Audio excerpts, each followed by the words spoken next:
In Project Pono, students create projects based on what they're passionate about and then educate themselves on those projects and use those projects to educate other people around them. I would describe Project Pono as a student-led organization where they pick the topics that they care about the most. I've heard a range of projects dealing with food sovereignty, with cultural identity, and with just sustainability in general. It's really what they're passionate about. What they do is they decide what projects excite them, they write their own grants, they decide how they're going to manage their projects, and they involve their community. Project Pono was born at the same time as my daughter. For the year or 10 months leading up to her birth, I had been thinking about what kind of world she would be coming into and how I contributed to that world, and then how that would shape her and the person she would become, and how she would then shape the world that she was in.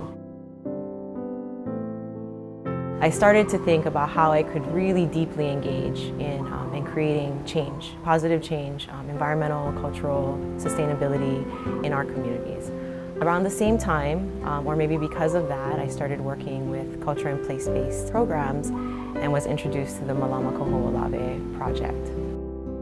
Through the Malama Kaho'olawe project, I was able to visit Kaho'olawe, and I was lucky enough to be sitting in a circle one night with kupuna and stewards of Kaho'olawe, really listening to their stories, their experiences, their hopes and their dreams and their fears for the future of the island, of the culture, of our community, of our people.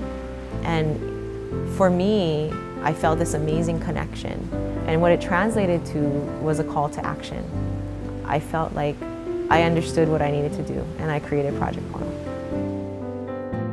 Project Pono is not a static kind of a program. I feel like it evolves every year.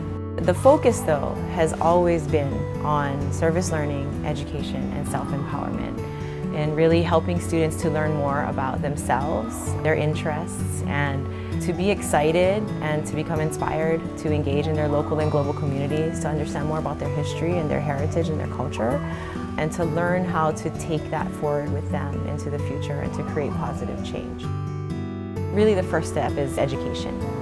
And then the second step is taking that education and turning it outwards and reaching out and passing that knowledge along to other people. Education is such a big part of what we do in Project Pono because without education, kids can just go to projects and do the work and there's no meaning behind it and they're not connected to the work that they're doing. One thing that's unique about Project Pono is the strong emphasis on the academic element. They start out kind of learning about something, and then they begin to realize that they can be the change, a force for good in our community. Through that process, they become self-reflective, they become engaged. I think it raises the level of self-determination for themselves and their futures, where they really become agents of change in their communities and advocates for themselves and the world that they want to live in. I want for these youth to know that they are really the mechanisms, that they are the agents that will create positive changes for Hawaii and for our global environment, because they are the leaders. And the more they learn now, the further along their knowledge is on how to get into those systems and to create movement, then the further along we'll be in the future. As a result of the goals of the program and through the efforts of the students, they create these projects and focus around the issues that are important to them.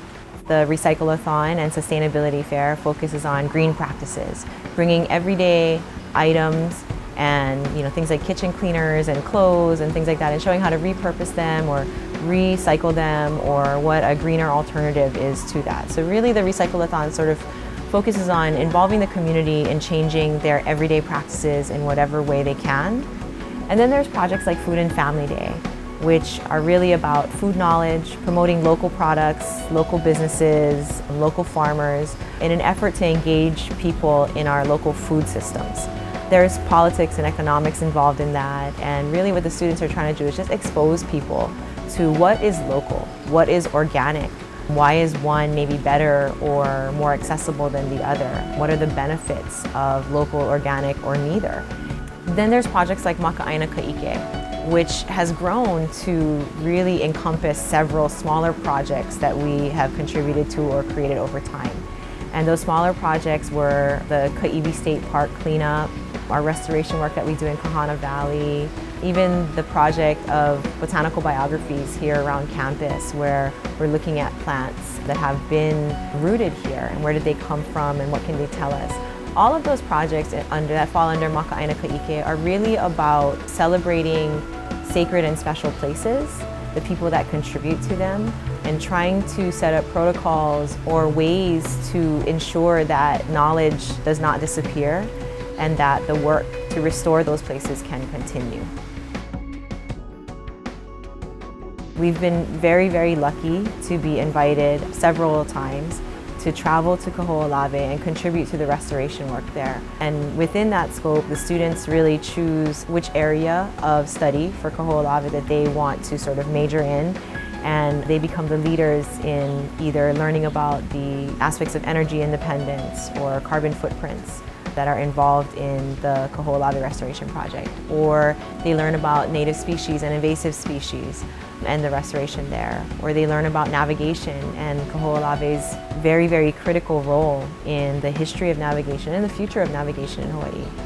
And they learn about just the concept of Aloha Aina and the Protect Kaho'olawe movement and all of the many decades of work that have been put into preserving and furthering Kaho'olawe as the cultural center of Hawaii. There's the littler projects, like we volunteer at Give It Fresh today at the farmers market, where we collect fresh produce that goes to Unity Church and to IHS for homeless meal service. And what we raise here in the garden, we try whenever we harvest to contribute half of that to Give It Fresh today so it can find its way into the shelters to contribute to that solution.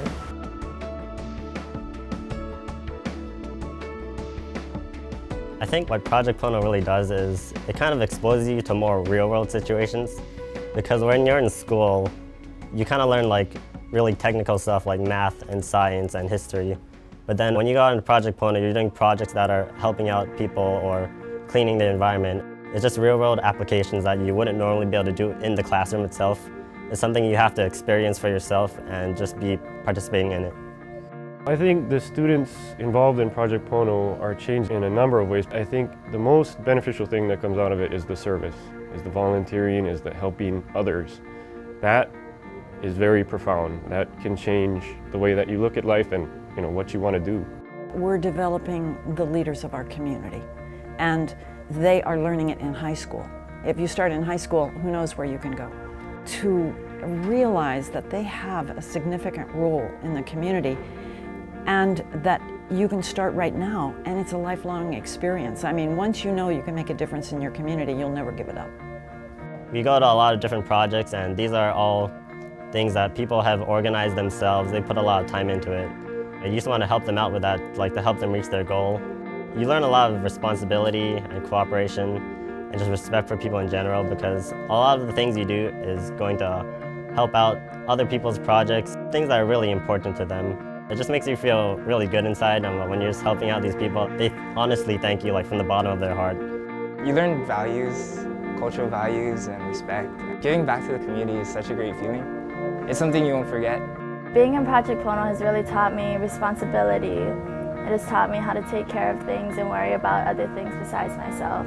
It has also taught me how to be centered as a person and balanced. Project Pono has impacted me personally because it taught me to be conscientious of what I was doing and how my choices at home or in school affected the environment and affected other people around me. It also taught me to be more aware of my surroundings and to always observe what was happening around me and to not have to be asked to do something, but to be able to realize that something needs to be done and do it. I see them really start to understand that everything that they do does make a difference, and that they're excited to make those changes and to inspire change in people around them. It taught me to always be positive and to never focus on the negative things. Project Pono has really opened up my eyes to all the kinds of things that are out there in the world that you wouldn't normally see, and I think it's just a really wonderful experience in general. At the end of the day, you just always feel so satisfied with the work you've done.